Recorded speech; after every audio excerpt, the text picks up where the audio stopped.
SETH Speaks, The Eternal Validity of the Soul by Jane Roberts, read by Martin John, continuation part 2, chapter 13, session 555, October 21, 1970, 9:30 p.m. Wednesday.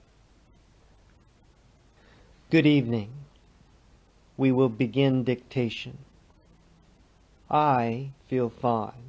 One point to our friend. It is better if he does not go to the chiropractor when it is raining. Why is that? Partially because of the muscular reaction mentioned by the chiropractor, and partially because the body's healing mechanisms operate more effectively in clear weather. He will snap back more quickly after a treatment. There is a good benefit, however. He rested the full amount specified, 1 hour, this time because he felt it necessary. We are fine for a session. It will be a short one, considering, but a good one. I would like to elaborate, however, on these statements. Such a chiropractic treatment causes, of course, a manipulation of the atomic structure that composes the vertebrae.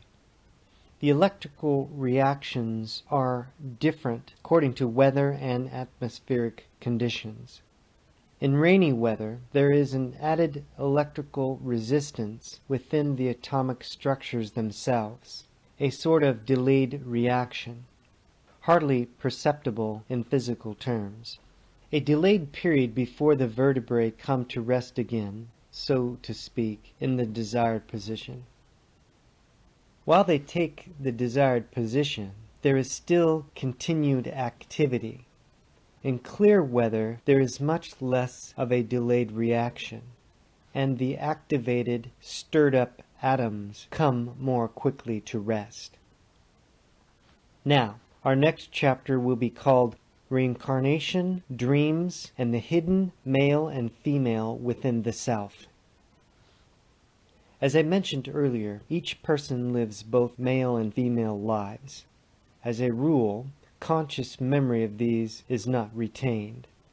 To prevent an over-identification of the individual with its present sex, within the male there resides an inner personification of femaleness.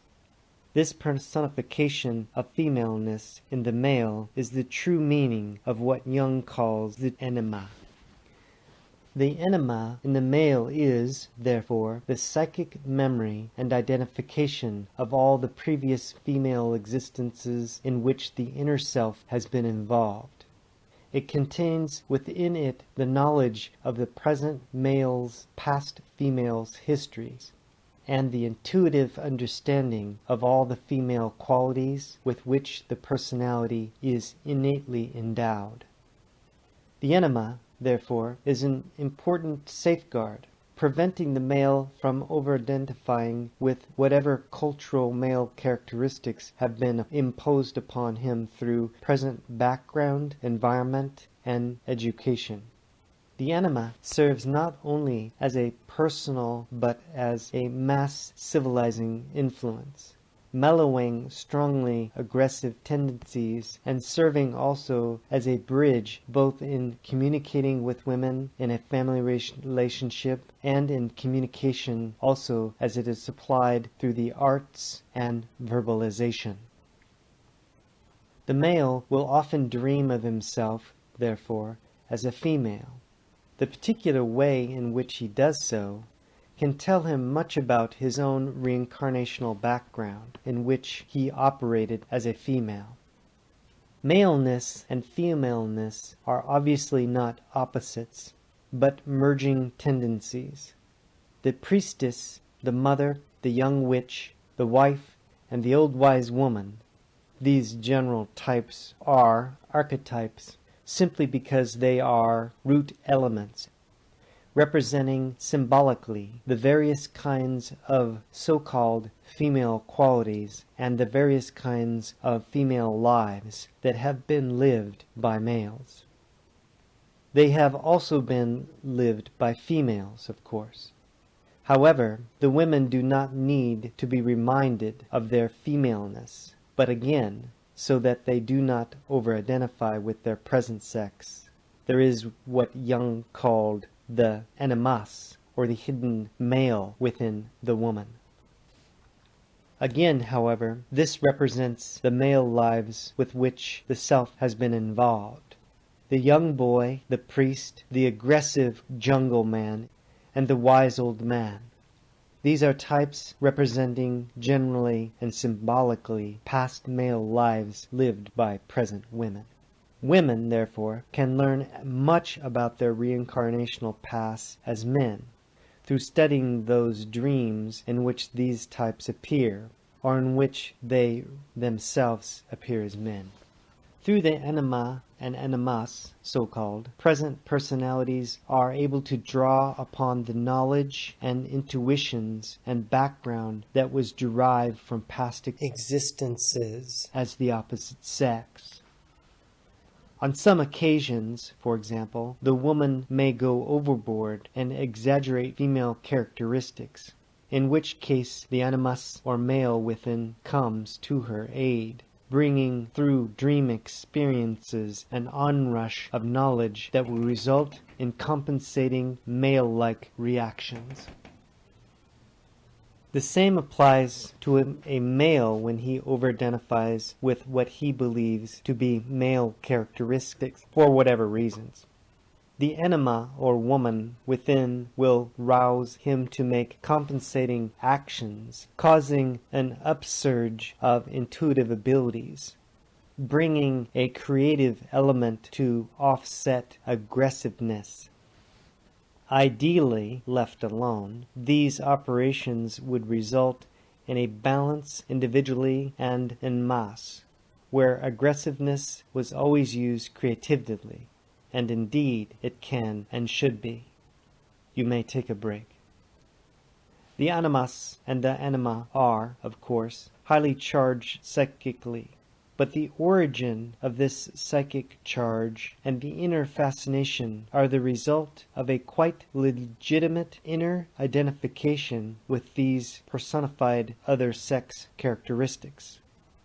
They not only have a reality in the psyche, however, but they are embedded in genetically codified data by the inner self, a genetic memory of past psychic events, transposed into the genetic memory of the very cells that compose the body. Each inner self, adopting a new body, imposes upon it and upon its entire genetic makeup memory of the past physical forms in which it has been involved.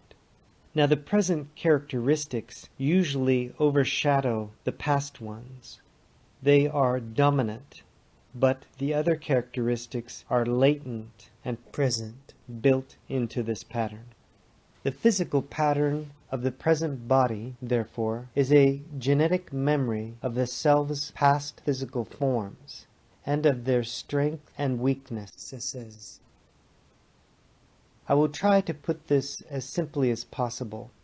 There are presently invisible layers within the body. The topmost layer that you see representing, of course, the present physical form. But enmeshed within this are what amount to invisible layers, shadow, latent layers that represent previous physical images that have belonged to the personality. They are kept in obedience, so to speak. They are connected electromagnetically to the atomic structure of the present body. To your way of thinking, they would be unfocused. They are a part of your psychic heritage, however. Often you can call up a past strength of a previous body to help compensate for a present weakness. The body does not only carry memory biologically of its own past condition in this life, therefore, but indubitably within it, even physically, are the memories of the other bodies that the personality has formed in previous incarnations. The anima and animus are closely connected with these interior body images. These body images are highly charged psychically and also appear in the dream state. They operate as compensations and reminders to prevent you from over-identifying yourself with your present physical body. They are, of course, both male and female. When you are ill, in the dream state, you often have experiences in which you seem to be someone else with an entirely healthy body. Often such a dream is therapeutic. An older, reincarnational body has come to your aid, from which you draw strength through the memory of its health. We will end this session, continuing our material next time. My heartiest regards to both of you, and a fond good evening. Session 556, October 26th, 1970, 9:08 p.m., Monday. Good evening. We will resume dictation. Reincarnational experiences are a part of the framework of the self, a facet of the multidimensional reality of the living psyche. These experiences will, therefore, be reflected not only in the dream state, but in other layers of activity. The fabric of the present self is interwoven with these reincarnational pasts, and from them the present self draws unconsciously from its own bank of personality characteristics, activities, and insights. Often past life memories come to the surface but are not recognized as such, since they appear in fantasy form or are projected into art creations. Many writers of historical pieces, for example, are writing out of direct experience with those times. Such instances represent an excellent working rapport between the present self and the unconscious, which brings these memories to the surface in such a way that the current life is enriched.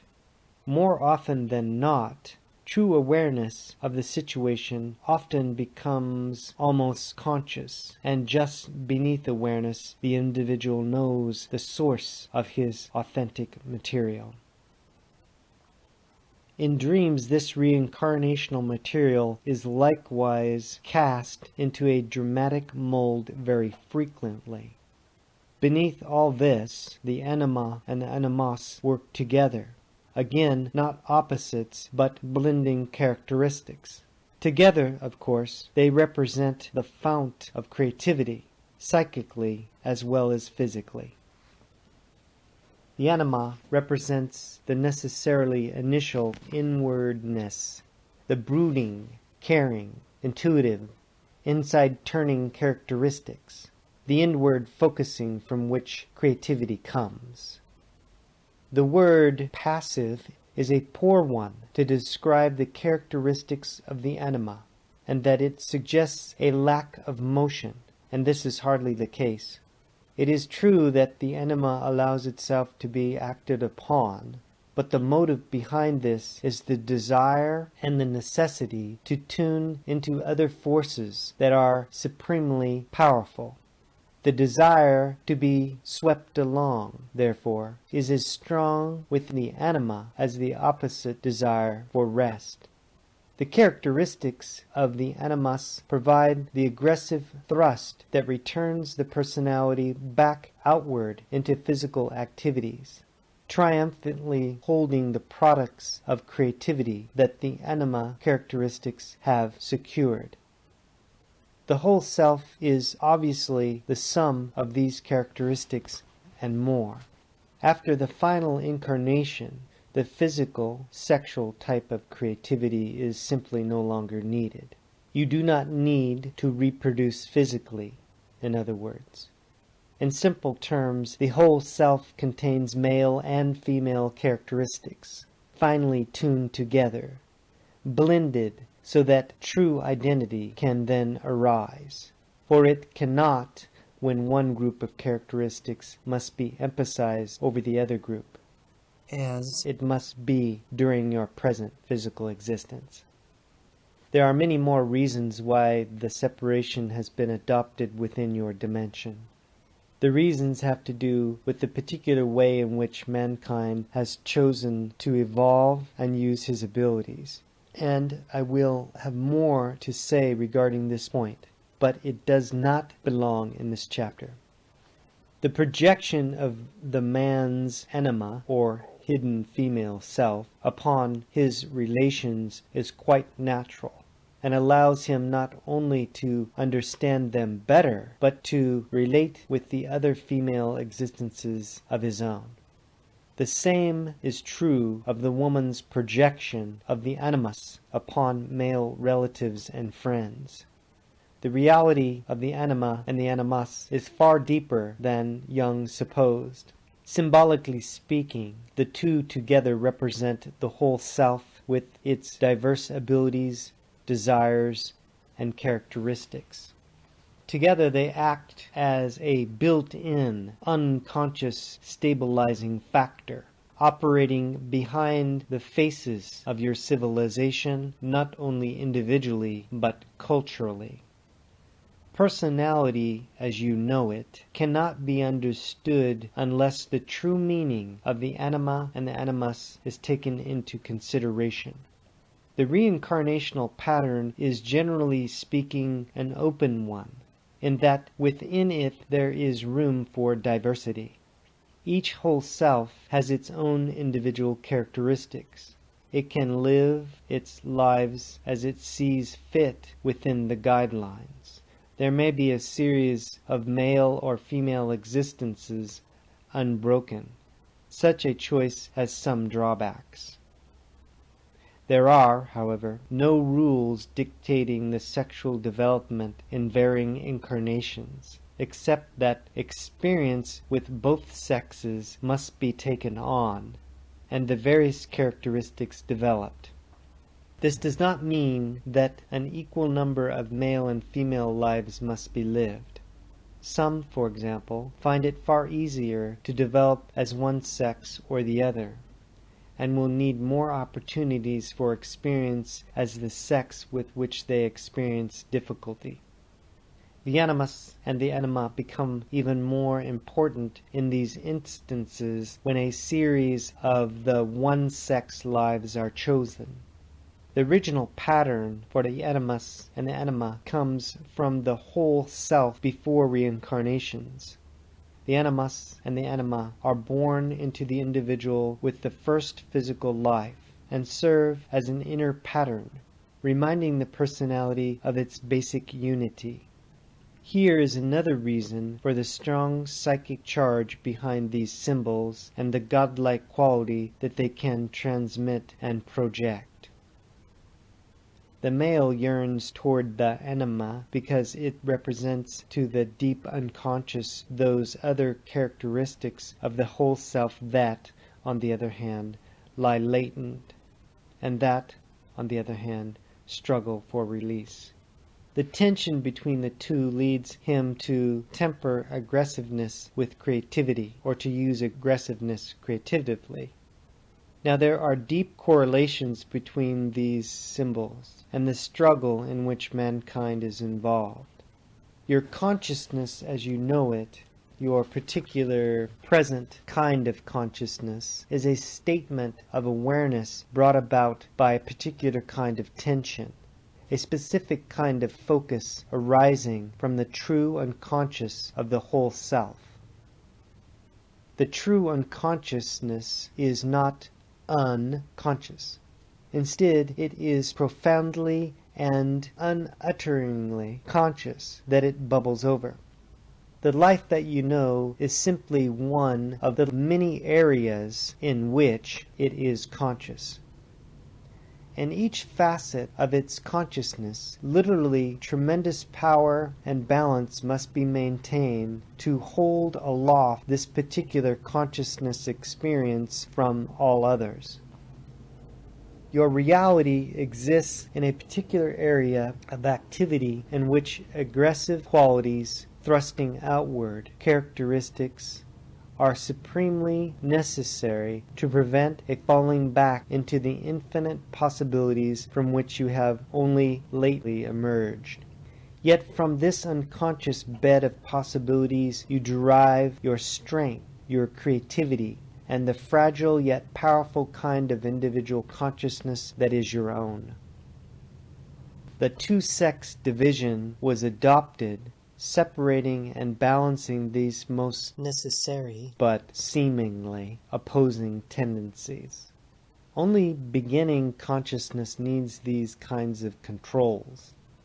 The anima and the animus, therefore, are embedded deeply with their necessary complementary but apparently opposed tendencies, and they are highly important in maintaining the very nature of your human consciousness. Rest a moment. There is also a natural tension, then, between sexes that is based on far deeper causes than physical ones. The tension results from the nature of your consciousness that arises from the anima, but depends for its continuation upon the aggressiveness of the animus. I have to some extent explained the fascination that one has for the other as resulting from the inner knowledge of the whole self, that strives to attain true identity as it struggles to combine and fulfill the seemingly opposite tendencies that are a part of it. At the end of the reincarnational cycle, the whole self is far more developed than it was before. It has realized and experienced itself in a dimension of reality unknown to it earlier, and in doing so has of course increased its being. It is not a matter, then, of a whole self splitting in half and then simply returning to itself. Now there are many matters concerning the nature of conception that should be discussed here. Again, however, there is leeway and many variations. Usually between lives you choose ahead of time your children, and they choose you as parents. If you are to be born as a male, then the mother serves as a stimulus to activate the symbol of the anima in you, so that the pattern of your own female lives becomes a portion of your next existence. Your mother, if you have known her in the past, will find at your birth an upsurge of dreams involving other existences in which the two of you were together. These may not be recorded consciously, but in many cases they are, and are then forgotten. Her own past male lives will help her relate to you as her son. In some cases, new mothers may feel highly aggressive and nervous. These feelings are sometimes due to the fact that the male son causes an activation of the animus in her, with a resulting charge of aggressive feelings. You may take your break. Session 557, October 28, 1970, 9:19 p.m. Wednesday. Good evening. We will resume dictation. The atoms that compose the fetus have their own kind of consciousness. The volatile awareness consciousness that exists independently of matter, form matter according to their ability and degree. The fetus, therefore, has its own consciousness, the simple component consciousness made up of the atoms that compose it. This exists before any reincarnating personality enters it. The consciousness of matter is present in any matter, a fetus, a rock, a blade of grass, a nail. The reincarnating personality enters the new fetus according to its own inclinations, desires, and characteristics, with some built-in safeguards. However, there is no rule, then, saying that the reincarnating personality must take over the new form prepared for it either at the point of conception, in the very earliest months of the fetus growth, or even at the point of birth. The process is gradual, individual, and determined by experience in other lives.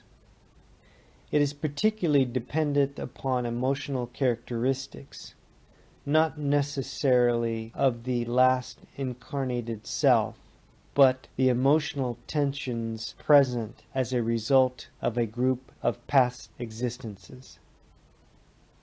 Various methods of entry are adopted. If there is a strong relationship between the parents and the child-to-be, then the personality may enter at the point of conception if he is extremely anxious to rejoin them.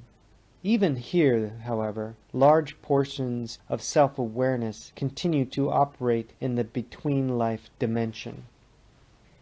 In the beginning, the womb state under these conditions is a dreamlike one, with the personality still focused mainly in the between-life existence.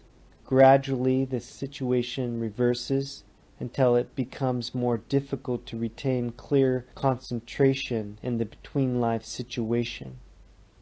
In these circumstances, when the personality attaches itself at conception, there is almost without exception strong past life connections between parents and child, or there is an unceasing and almost obsessional desire to return to the earthly situation, either for a specific purpose or because the reincarnating personality is presently obsessed with earthly existence.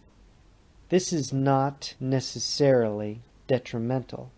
The personality can simply realize that it takes to physical experience well, is presently earth-oriented, and finds earthly atmosphere a rich dimension for the growth of its own abilities. Some personalities are drawn to enter at conception as a result of seemingly less worthy motives, greed, for example, or an obsessional desire that is partially composed of unresolved problems. Other personalities who never completely take to earthly existence may hold off full entry for some time, and even then always remain at a certain distance from the body. At the other end of the scale, before death, the same applies, where some individuals remove their focus from physical life, leaving the body consciousness alone. Others stay with the body until the last moment. In the early days of infancy, there is not a steady focus of the personality in the body in any case. Take your break and we will continue. In all cases, the decisions have been made ahead of time, as I told you. The reincarnating personality is aware, therefore, when the conception for which it has been waiting takes place. And while it may or may not choose to enter at that point, it is drawn irresistibly to that time and point in space and flesh. On occasion, long before conception takes place, the personality who will end up as the future child will visit the environment of both parents-to-be, drawn again. This is quite natural. Between lives, an individual may see flashes of the future existence, not necessarily of particular events, but experience the essence of the new relationship and in expectation remind himself of the challenge he has set. In these terms, the ghosts of the future are as real in your homes as the ghosts of the past. You do not have completely empty shells of matter about to be filled, in that the new personality hovers in and about, particularly after conception and with greater frequency and intensity thereafter. The shock of birth has several consequences, however, that usually draw the personality full blast, so to speak, into physical reality. Before this, the conditions are fairly uniform. The body consciousness is nurtured almost automatically, reacting strongly but under highly controlled conditions. At birth, all this is suddenly over, and new stimuli are introduced with a rapidity that the body consciousness has never to that point experienced. It greatly needs a stabilizing factor. Previously, the body consciousness has been enriched and supported by deep biological and telepathic identification with the mother. The communication of the living cells is far more profound than you imagine. The identification is almost complete before birth as far as the body consciousness alone is concerned. Until the new personality enters, the fetus regards itself as a part of the organism of the mother. This support is suddenly denied at birth. If The new personality has not entered earlier to any full extent, it usually does so at birth. In order to stabilize the new organism, it comforts the new organism, in other words. The new personality, therefore, will experience birth to varying degrees according to when it has entered this dimension. When it enters at the point of birth, it is fairly independent, not yet identified with the form it has entered, and acting in a supportive role. If the personality entered at conception or sometime before birth, then it has to some extent identified with the body consciousness, with the fetus. It has already begun to direct perception, though perception has begun whether or not it is so directed, and it will experience the shock of birth in immediate direct terms. There will be no distance between the personality and the experience of birth then. The newly entered personality as a consciousness flickers in that there is a while before stabilization takes place.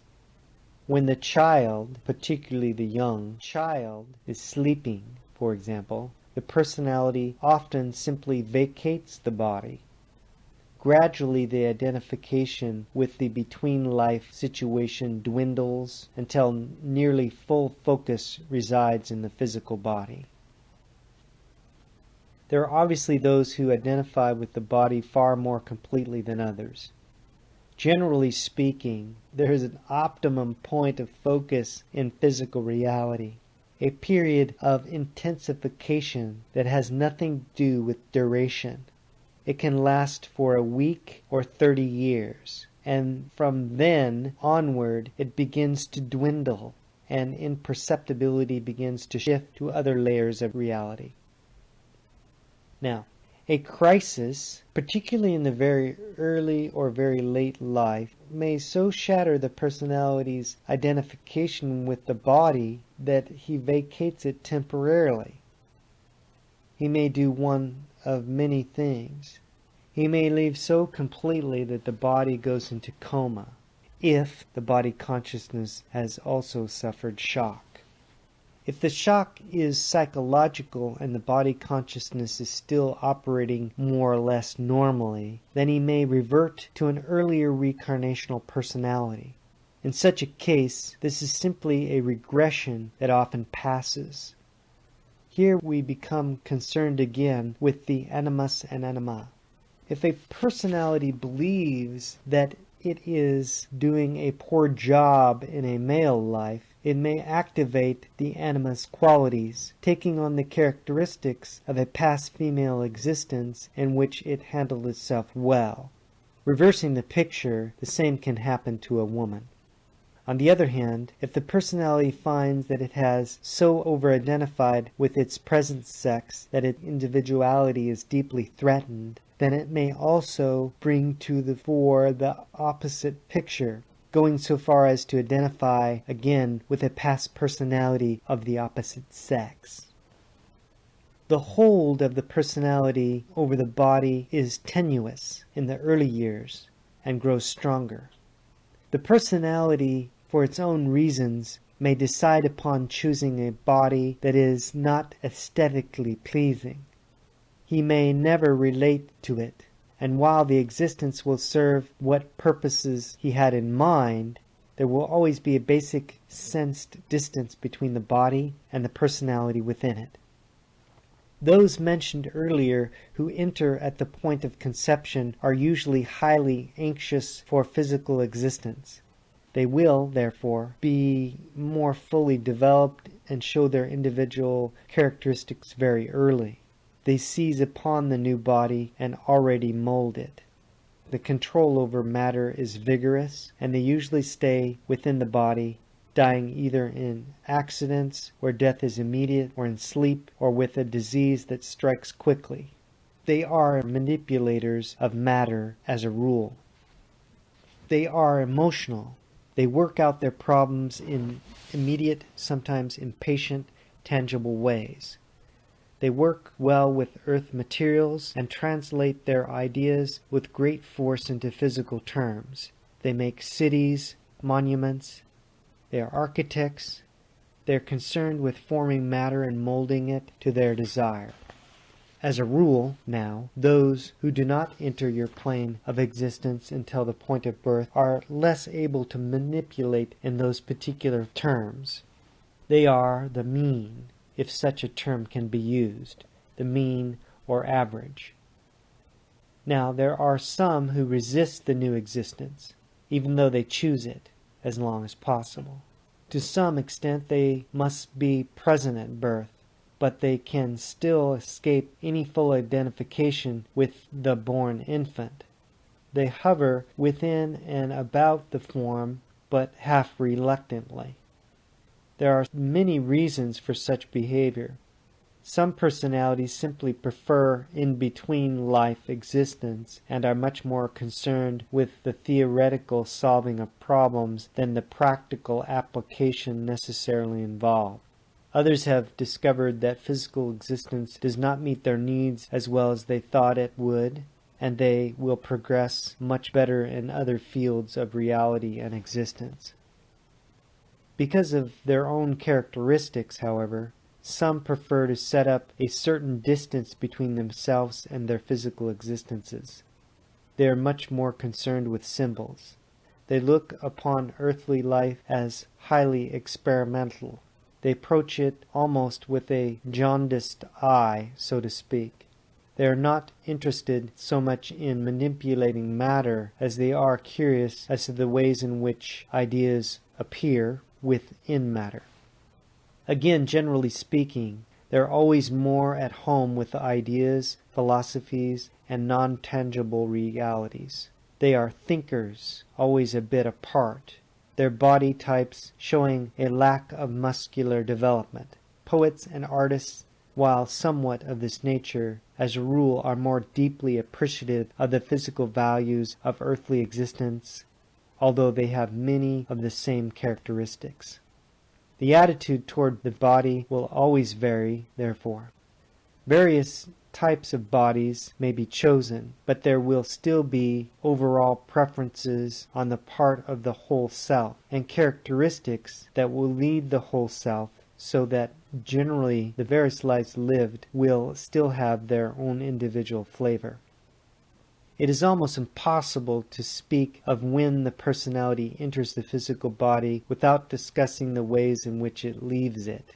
For all of this is highly dependent upon personal characteristics and attitudes towards physical reality.